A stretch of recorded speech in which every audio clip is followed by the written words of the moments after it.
Hello, you guys, and thank you so much for tuning into my channel. My name is Christabel, the original Power Ranger princess, and on this channel, I am Princess Power Ranger. Now, on this channel, I like to talk about a lot of like trans-related issues, things just that I've dealt with.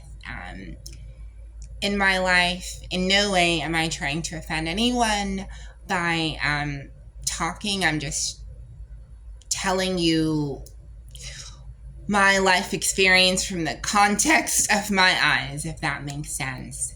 So in no way am I trying to offend anyone. I'm not trying to trigger anyone, and nothing that I say is law.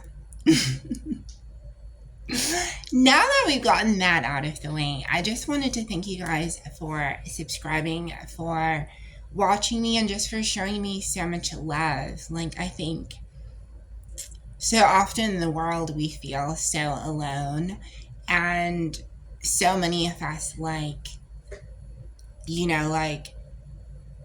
only people we're able to find are, the contacts that we make on Instagram or online.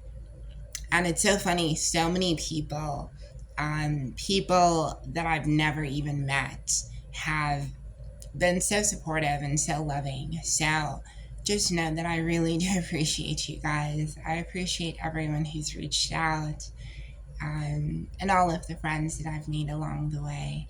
Thank you for walking with me on my journey, and just always being here.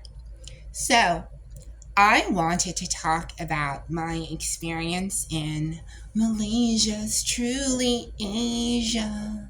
So I went to Malaysia. I was in Kuala Lumpur for about, I think I was there, it was just the weekend that I was there.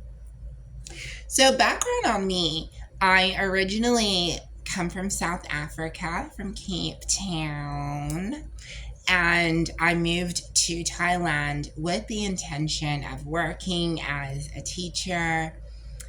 And coming to Thailand, I think so many foreigners, you first have to navigate your way, finding the best school, finding a good agency.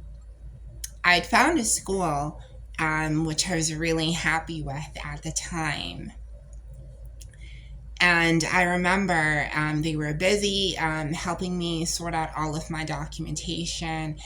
But they told me that I would have to do something that's called a visa run. Now, a visa run is essentially you go out of the country, maybe for like a weekend. You can go to Vietnam, you can go to Cambodia, you can be there a week. You just do you.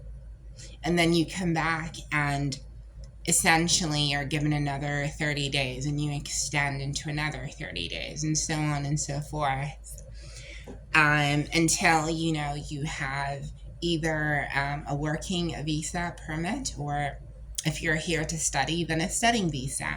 So for me, I was still working on, or waiting rather, on my working visa. So me and my then boyfriend decide, okay, well, let's go to Malaysia, because what had happened was on the day, like the next day, my visa was going to expire. So the day before, me and my ex-boyfriend, we go to immigration, and we're all like, my nail's about to break.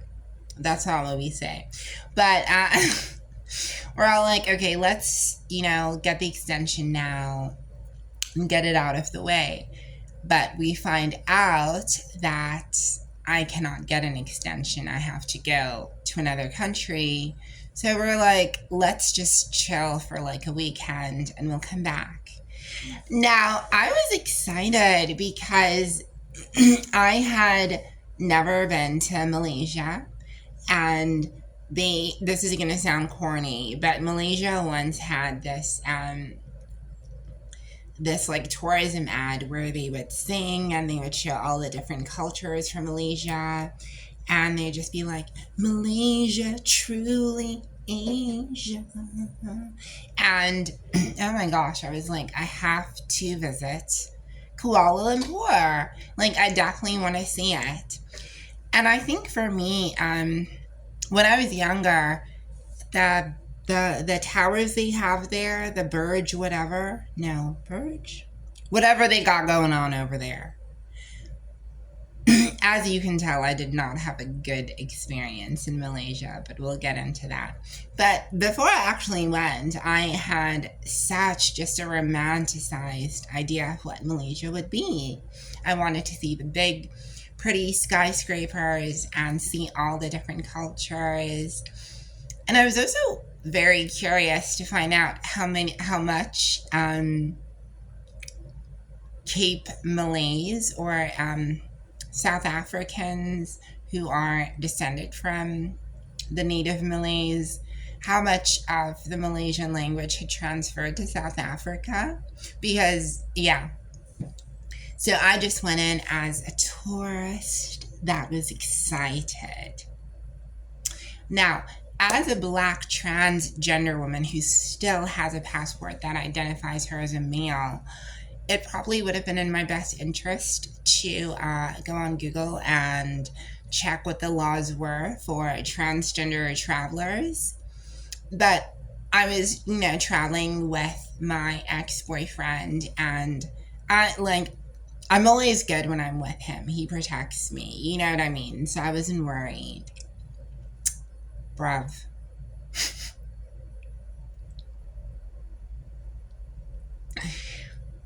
We get on the flight, right, and arrive in Malaysia.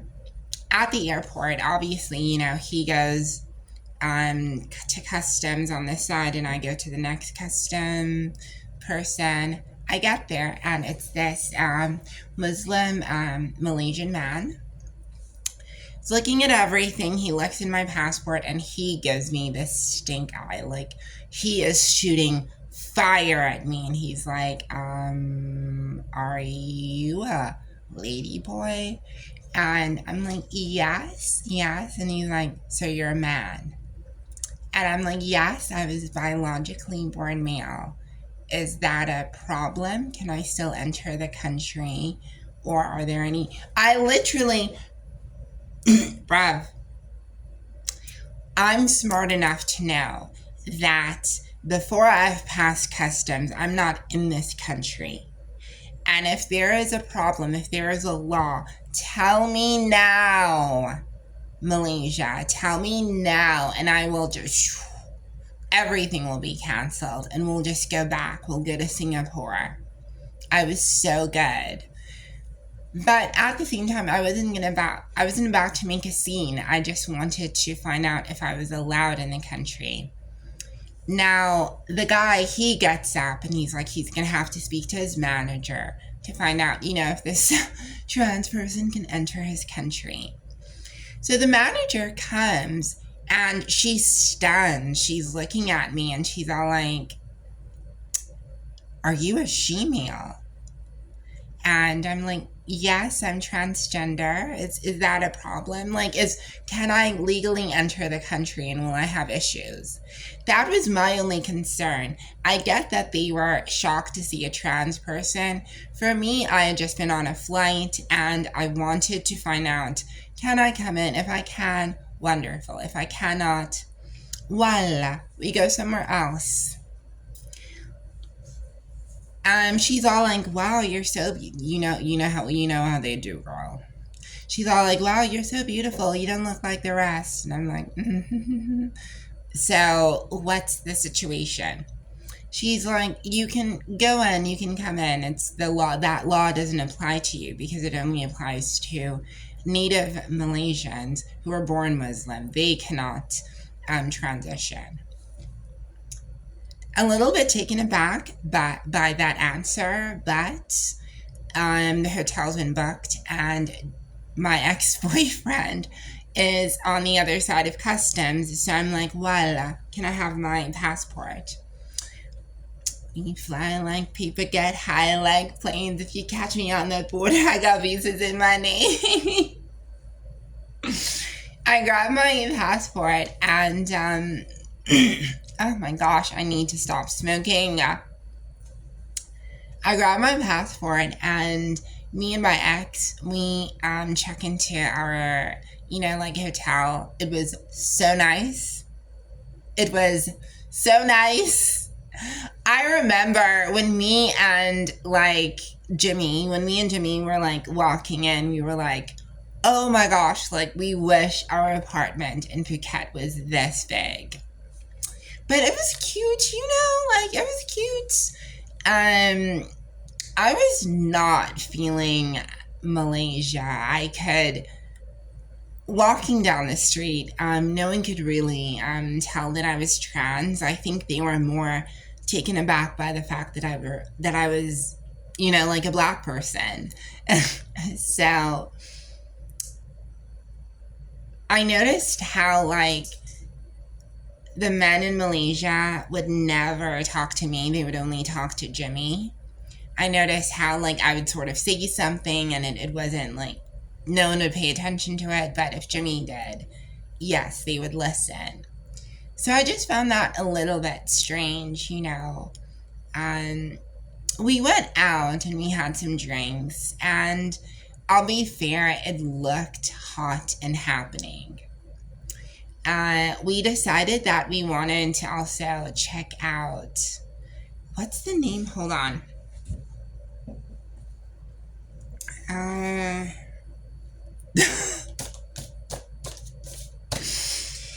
the what Burjaya Times Square theme park.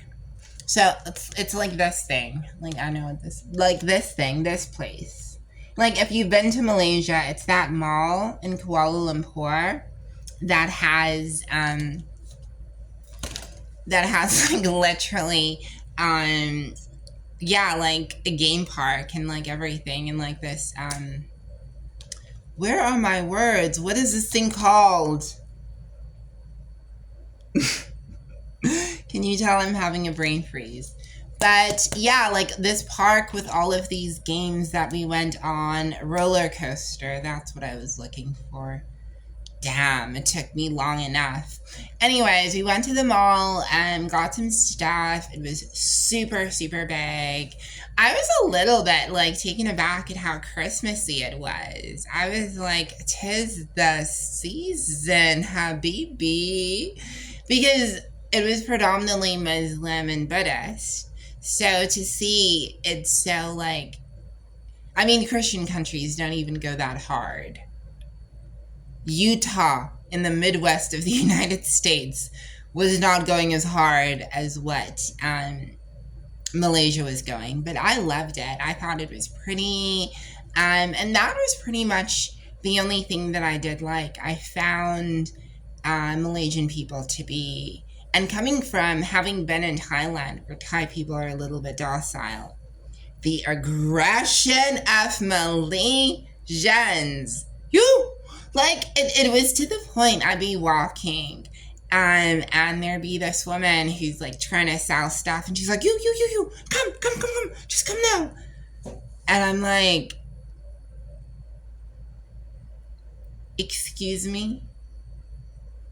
No, like no, you don't call me panicked, pointing at me saying you come now. I just found that very, no. What was good about Malaysia? Malaysia had a restaurant called Nando's, and Nando's is a Portuguese South African restaurant. So that was good. There was also, the architecture was really pretty. There was like this upside down house like next to like that. It was pretty. But when I wanted to leave, there was an issue. So we stayed for about 2 days. We could have stayed longer, but I think me and Jimmy just were not feeling it like that. So we pack up our things and we decide to leave. And we have our flights. This is where the nightmare begins. Now, remember, going into Malaysia, there had been some question of whether or not I was even allowed in. It's time for me to go home now. Tell me why the Malaysians do not want me to leave and they're trying to separate me with my ex-boyfriend. Like, literally, they wanted. We got to the airport and we do the whole self check-in. Jimmy, he can check in perfectly fine. It's easy. Perfect. I put in my information and it's not allowing me to check in. We go and we ask to speak to somebody. Like, we go to the counter so they can check me in because we've paid for the tickets. You know what I mean? His ticket is fine. There is an issue with mine. We wait like another 30 minutes. They tell us that the plane has been downsized. They tell us that the plane has been downsized. And despite the fact that I have a ticket, I cannot get on this plane. I can try and purchase another flight that's coming in. But Jimmy, he can get on and he can go. I need to stay and wait for the next plane. Listen, I was born at night, not last night. How do you downsize a plane? And how does a customer, Air Asia, buy a ticket, a return ticket, and then when it is time for them to leave, you are trying to trap them in said country? Listen, me and Jimmy freaked out, and you know he wasn't going to leave me there. So, I'm like freaking out because I'm like, they don't want me to leave. And they're like they were being very aggressive, like towards me. But because Jimmy is Australian and he has those big blue eyes and red hair, oh, they listened to him. I stood there in tears, realizing that despite the fact that we wanted to upgrade, like we were happy putting me in first class. I was like, it's fine. Like just put me in first class. As long as I can leave, because I had a concern that they are trying something else. They refused. Air Asia was like, no, we can't put you in first class. There is no first class. At this point, I'm freaking out. I'm crying. And Jimmy basically said he will not leave without me. And it was at that point when Jimmy, who is a white man from Australia, said to these Malaysians that he was not going to leave without me, that they all buckled down. And that sort of, I remember that moment. They all like knelt down and they let me on that plane. I remember the woman nervously writing, this Malaysian woman nervously writing my name. And she actually misspelt my name. And because of the mess up that they did, it resulted in the flight being a little bit late because they refused. They wanted me to be separated from my ex. You get that? Now, they rushed me into the airport without even a correct boarding pass. The name is incorrect. And we walk into the plane. This is the part that gagged me. This is when I literally just started crying and I realized, oh my God, what did I escape? The plane had never been downsized. Air Asia literally was just lying. In fact, there was more than enough space. There was never a need for them to refuse to allow me to get on, the flight that I paid for. There was never, ever an excuse for them to do that. I understand in Asia, like in Malaysia, if you are born Muslim, and you are Malaysian, it is considered a crime and it is considered cross dressing. However, this does not apply to the tourists that come in. If a tourist is not of the Muslim faith and has not made those kinds of sacraments, you actually have no right. You literally have no right to place your religious objections or whatever onto other people, especially if the law of the country that you live in does not support that. That's just you being extra. Malaysia does have high rates of human trafficking. Human trafficking. It has high rates, and often African women are targeted. I always used to joke that having a white ex-boyfriend was giving me like white privilege through proxy. But the reality is, in situations where you are a solo traveler, a solo female black traveler, trans or not, you may be targeted in ways that other people are not. You may be targeted. If you stand out, if you're striking, you may be targeted, and you may therefore be a victim of trafficking. So, I personally will never go to Malaysia again. No, the people are racist, so I can't. No, and they almost trafficked me. I can't. I make a mistake once, not twice. Another nice thing though I have to say about Malaysia is me and Jimmy went to the Statue of Vengeance, which is like this super huge like Hindu statue. I'm gonna post like some pictures of like the Malaysia trip, and that was cute. But being in the country was not. And I will not be returning. And also, like with AirAsia, I contacted them and we requested